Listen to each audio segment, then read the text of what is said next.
সুপ্রিয় শিক্ষার্থীরা, সবাইকে স্বাগত। প্রিয় শিক্ষার্থীবৃন্দ, উপস্থাপনায় আছি আমি মোহাম্মদ কাইম মিয়া, প্রভাষক, ফিনান্স, ব্যাংকিং ও বিমা, Cambrian school and college, Dhaka. সুপ্রিয় শিক্ষার্থীবৃন্দ, আজ আমি ফিনান্স, ব্যাংকিং ও বিমা প্রথম পত্র বিষয়ের 7ম অধ্যায় নিয়ে আলোচনা করব এবং এই অধ্যায়ের একটি গুরুত্বপূর্ণ টপিক নিয়ে আমি তোমাদের সাথে আলোচনা করব।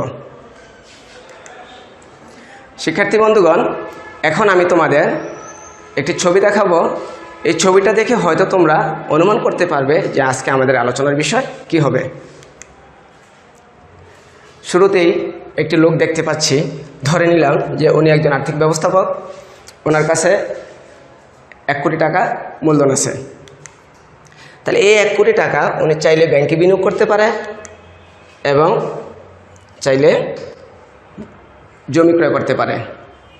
তাহলে ব্যাংকে যদি টাকাটা বিনিয়োগ করে, ব্যাংক ওনাকে একটা নির্দিষ্ট হারে সুদ দিয়ে যাবে, আর এই ব্যাংকে টাকাটা বিনিয়োগ করার ফলে ওনাকে জমি ক্রয় করার সুযোগ ত্যাগ করতে হবে। অথবা যদি জমিতে টাকাটা বিনিয়োগ করে, তাহলে ওনাকে ব্যাংকে বিনিয়োগের সুযোগ হারাতে হবে। তাহলে এর পরিপ্রেক্ষিতে শিক্ষার্থী বন্ধুগণ, অবশ্যই তোমরা এতক্ষণ বুঝে ফেলেছ যে আজকে আমাদের আলোচনার বিষয় কি। তাহলে আজকে আমাদের আলোচনার বিষয় সংরক্ষিত মুনাফার ব্যয়। এই পাঠ শেষে তোমরা সংরক্ষিত মুনাফার ব্যয়ের ধারণা ব্যাখ্যা করতে পারবে এবং সংরক্ষিত মুনাফার ব্যয় কীভাবে নির্ণয় করতে হয় তা জানতে পারবে।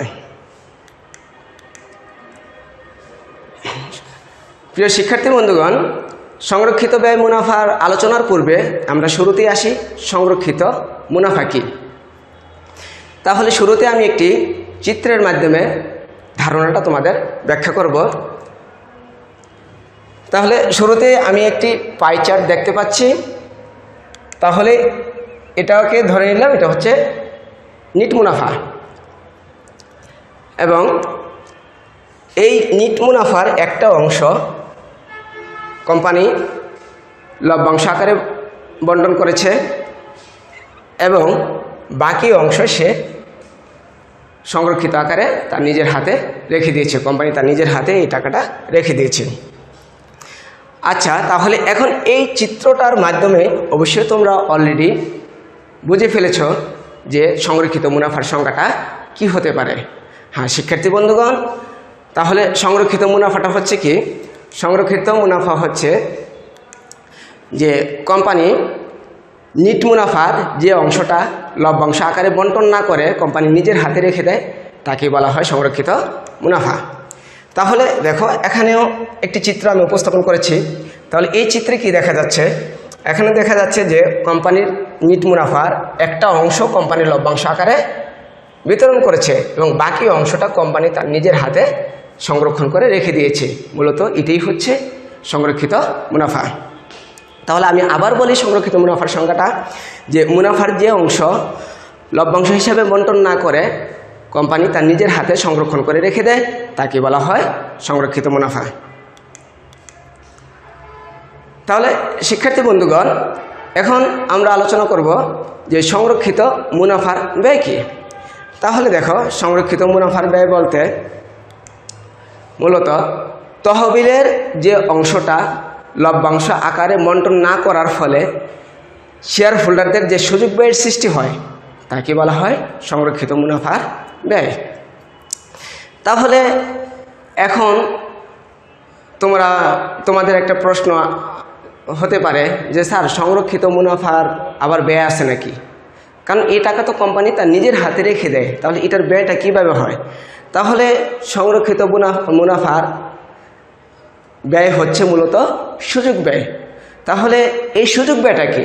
সুযোগ ব্যয়টা অবশ্যই আমরা পূর্বের ক্লাসে আলোচনা করেছি। সুযোগ ব্যয় কি তোমরা অলরেডি জানো যে সুযোগ ব্যয়টা হচ্ছে কি। তারপর আমি আবার একটু আলোচনা করে নিচ্ছি যে সুযোগ ব্যয়টা হচ্ছে যে দুইটা প্রকল্পের যে কোনো একটা প্রকল্পে বিনিয়োগ করার ফলে যদি আরেকটা প্রকল্পে বিনিয়োগের সুযোগ ত্যাগ করতে হয়, তাহলে তাকে বলা হয় মূলত সুযোগ ব্যয়। যেমন এই ছবিতে দেখা যাচ্ছে যে এই ব্যক্তি দুইটা প্রকল্প, একটা হচ্ছে প্রকল্প এ এবং একটা হচ্ছে প্রকল্প বি। তো তার কাছে যে মূলধন রয়েছে, সে যে কোনো একটা প্রকল্পে যদি বিনিয়োগ করে তাহলে তাকে আরেকটা প্রকল্পের বিনিয়োগের সুযোগ ত্যাগ করতে হবে। এটি হচ্ছে মূলত সুযোগ ব্যয়। এখন দেখো সংজ্ঞা থেকে বলা আছে সংরক্ষিত তহবিল মুনাফা হিসাবে বন্টন না করার ফলে শেয়ার হোল্ডারদের যে সুযোগ ব্যয় হয় তাকে সংরক্ষিত মুনাফার ব্যয় বলে। দ্যাট মিন্স এটার অর্থটা কি?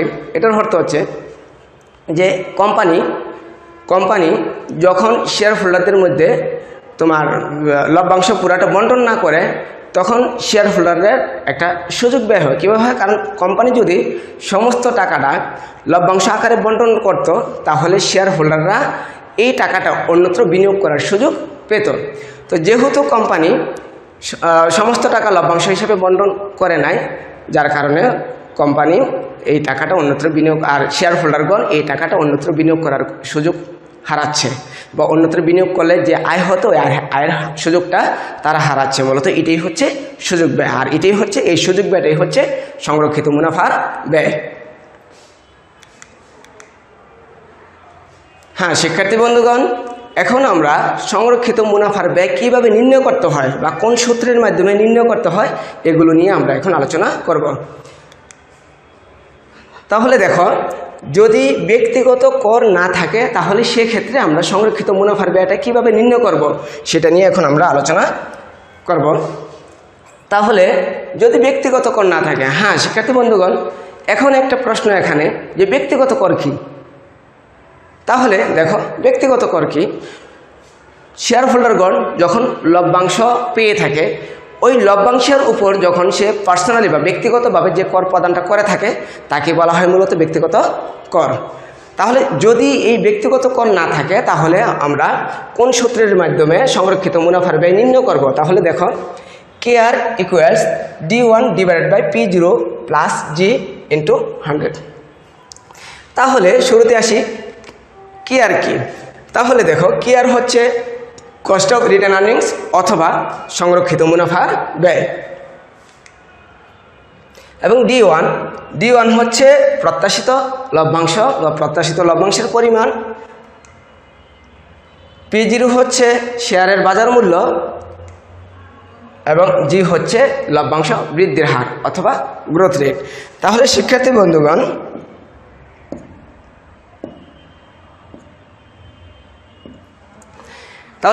বন্ধুগণ, এখানে একটা জিনিস তোমরা লক্ষ্য করো তো, যে সাধারণ শেয়ার ব্যয়ের সাথে এটার কি কোথাও কোনো পার্থক্য আছে? এই সূত্রের কোথাও কোনো পার্থক্য আছে? দেখো তো, না, কোথাও কোনো পার্থক্য নেই। তাহলে আমরা ধরে নিতে পারি কি, যে যদি ব্যক্তিগত কর না থাকে, যদি ব্যক্তিগত কর দেওয়া না থাকে তাহলে সাধারণ শেয়ার ব্যয়ের যে সূত্র সংরক্ষিত মুনাফা ব্যয়ের একই সূত্র। তার মানে আমরা ধরতে পারি যে KE ইকুয়ালস KR অথবা KR ইকুয়ালস KE।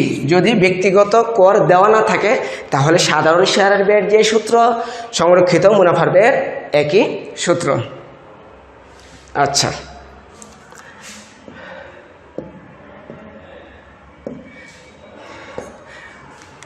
তাহলে শিক্ষার্থী বন্ধুগণ, এখন আমি আরেকটি সূত্র নিয়ে আলোচনা করব যেখানে আমার ব্যক্তিগত করের পরিমাণ দেওয়া থাকে বা ব্যক্তিগত কর হার দেওয়া থাকে। তাহলে দেখো, যদি ব্যক্তিগত কর হার দেওয়া থাকে তাহলে সূত্রটি কী হবে? তাহলে হবে KR equals second bracket D1 into 1 minus TP divided by P0 plus G second bracket শেষ ইন্টু 100। তাহলে দেখো, ব্যক্তিগত কর হার দেওয়া থাকলে জাস্ট কি হচ্ছে, এ জায়গাতে একটু পরিবর্তন আসতেছে। D1-এর সাথে 1 মাইনাস TPর যে মানটা বের হবে ওই মানটাকে আমাদের কি করতে হবে? গুণ করতে হবে। তাহলে দেখো, এখানে KR হচ্ছে সংরক্ষিত মুনাফার ব্যয়, D1 প্রত্যাশিত লভ্যাংশ, P0 শেয়ারের বাজার মূল্য, G হচ্ছে লভ্যাংশ বৃদ্ধির হার এবং TP হচ্ছে পার্সোনাল ট্যাক্স রেট, তার মানে ব্যক্তিগত কর হার। তাহলে শিক্ষার্থী বন্ধুগণ, সূত্রটা একটু ভালো মতন দেখো, কারণ আমরা এখন এই সূত্রের উপর একটি গাণিতিক সমস্যার সমাধান করব। হ্যাঁ শিক্ষার্থী বন্ধুগণ, এখন আমি একটি গাণিতিক সমস্যার সমাধান করব সংরক্ষিত মুনাফা ব্যয়ের। যদি ব্যক্তিগত কর দেওয়া থাকে তোমরাও আমার সাথে খাতা কলম নিয়ে বসে পড়ো এবং এই অঙ্কটি তোমরাও নিজে নিজে করার চেষ্টা করো আমার সাথে। তাহলে প্রশ্নটি দেখো, সোনি কোম্পানির বর্তমান চলতি বছরের লভ্যাংশের প্রতিমান প্রতি শেয়ারে 12 টাকা।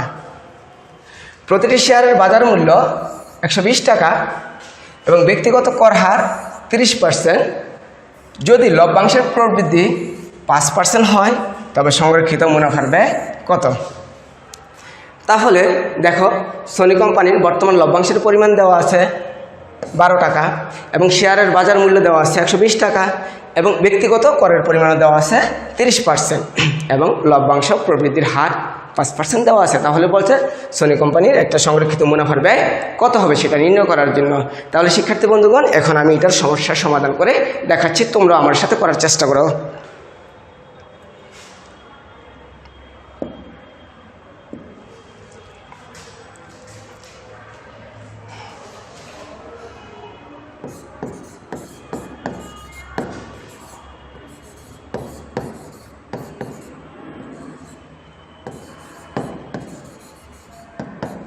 সোনি কোম্পানির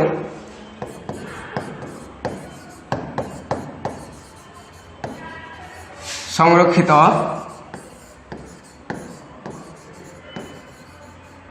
মুনাফার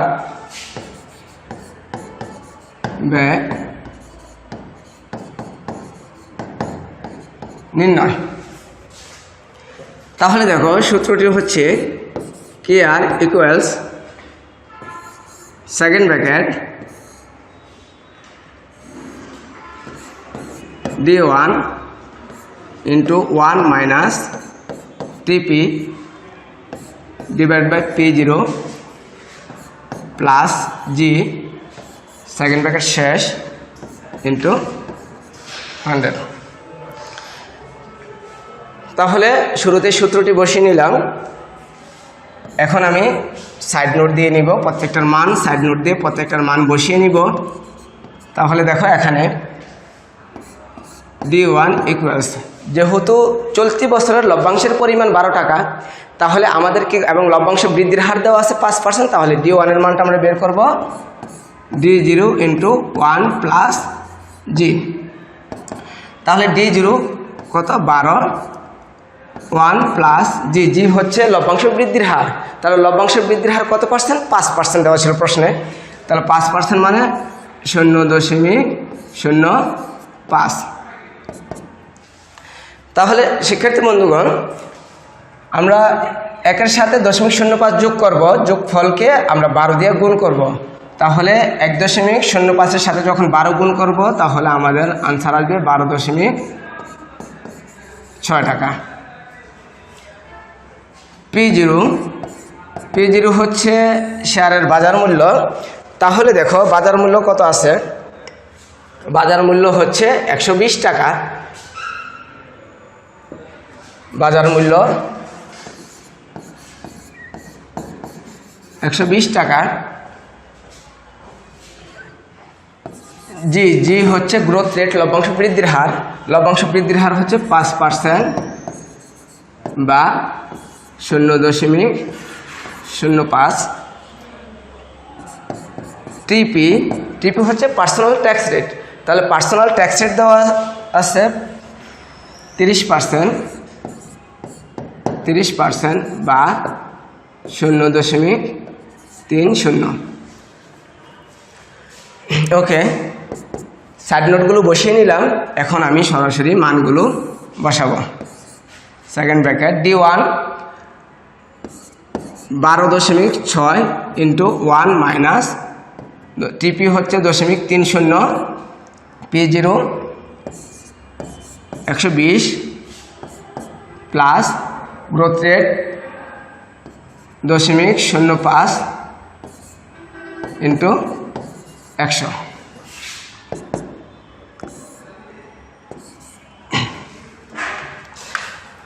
হ্যাঁ শিক্ষার্থী বন্ধুগণ, এখন আমি ক্যালকুলেটরের সাহায্যে ক্যালকুলেট করব। তোমরাও আমার সাথে ক্যালকুলেটর নিয়ে এটাকে সমাধান করার চেষ্টা করো।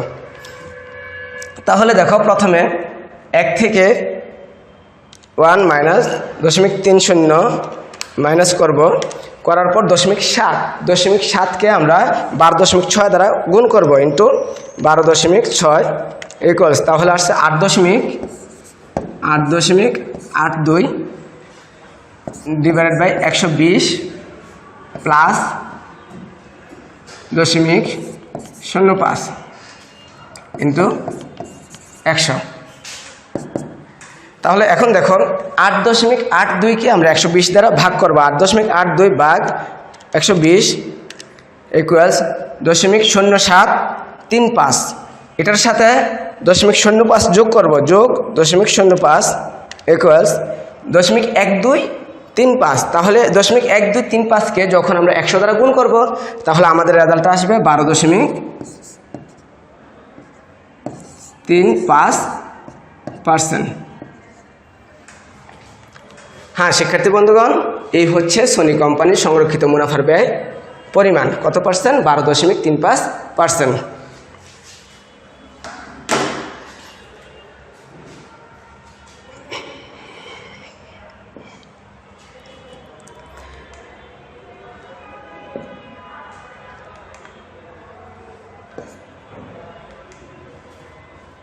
শিক্ষার্থী বন্ধুগণ, তাহলে এখন দেখাবো যদি অঙ্কে ইকুইটি ব্যয় এবং ব্যক্তিগত কর হার সরাসরি দেওয়া থাকে তাহলে কোন সূত্রের মাধ্যমে আমরা গাণিতিক সমস্যার সমাধান করব সংরক্ষিত মুনাফার ব্যয় নির্ণয়ের ক্ষেত্রে। তাহলে যদি অঙ্কে সরাসরি ইকুইটির ব্যয় এবং ব্যক্তিগত কর হার দেওয়া থাকে তাহলে আমাদের সূত্রটি হবে KR equals KE into 1 minus টিপি।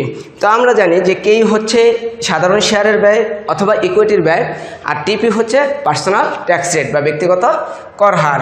তাহলে দেখো আমরা আগের যে দুইটা সূত্র দেখিয়েছি ওইখানে কি দেখিয়েছি, প্রথমটি ছিল আমাদের যদি ব্যক্তিগত কর দেওয়া না থাকে তাহলে সেই ক্ষেত্রে সূত্রটা কি ছিল, সেই ক্ষেত্রে ছিল সাধারণ শেয়ারের ব্যয় যা সংরক্ষিত মুনাফার শেয়ারের ব্যয়ের একই সূত্র। তারপরে সেকেন্ড দেখাইছি যে যদি ব্যক্তিগত কর দেওয়া থাকে তাহলে সূত্রটি কী হবে, আর এখন দেখাচ্ছি যে ইকুইটি ব্যয়ও দেওয়া আছে অঙ্কে এবং ব্যক্তিগত কর হারও দেওয়া আছে, তাহলে সূত্রটি কী হবে।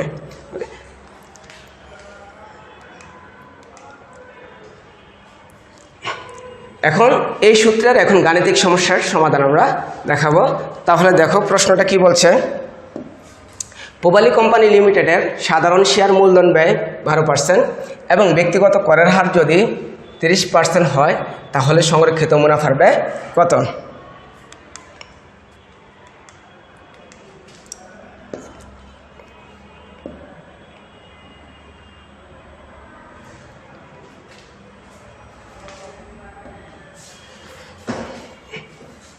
তাহলে শিক্ষার্থী বন্ধুগণ দেখো পূবালী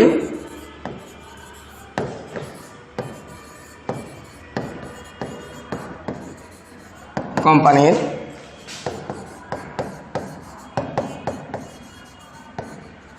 সংরক্ষিত মুনাফার ব্যয় নির্ণয়। তাহলে সূত্রটি হচ্ছে যদি ইকুইটির ব্যয় এবং ব্যক্তিগত কর হার দেওয়া থাকে সেক্ষেত্রে সূত্রটি হচ্ছে KR equals KE into 1 minus টিপি। এখানে KE ইকুয়ালস 12% আর টিপি হচ্ছে কত ছিল 30%, ব্যক্তিগত কর হার 30% ভা 0.30। তাহলে দেখো 12% ইন্টু 1 মাইনাস 0.30, তাহলে 1 থেকে 0.30 বাদ দিলে থাকে 0.70 ইন্টু 12 দিয়ে গুণ করলে 8.4,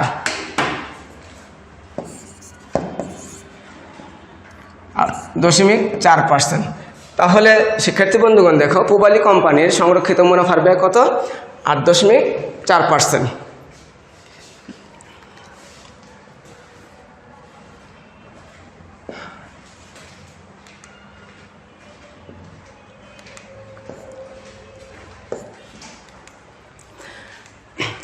হ্যাঁ শিক্ষার্থী বন্ধুগণ, এতক্ষণ আমি যা পড়িয়েছি তার উপর এখন আমি কিছু মূল্যায়ন তোমাদের দিব।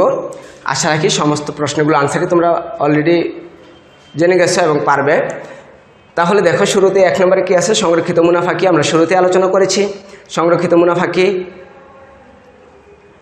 2 নম্বর হচ্ছে সুযোগ ব্যয় কি, সুযোগ ব্যয় কি সেটাও আমরা আলোচনা করেছি, এটার আনসারও তোমরা অলরেডি পারবে।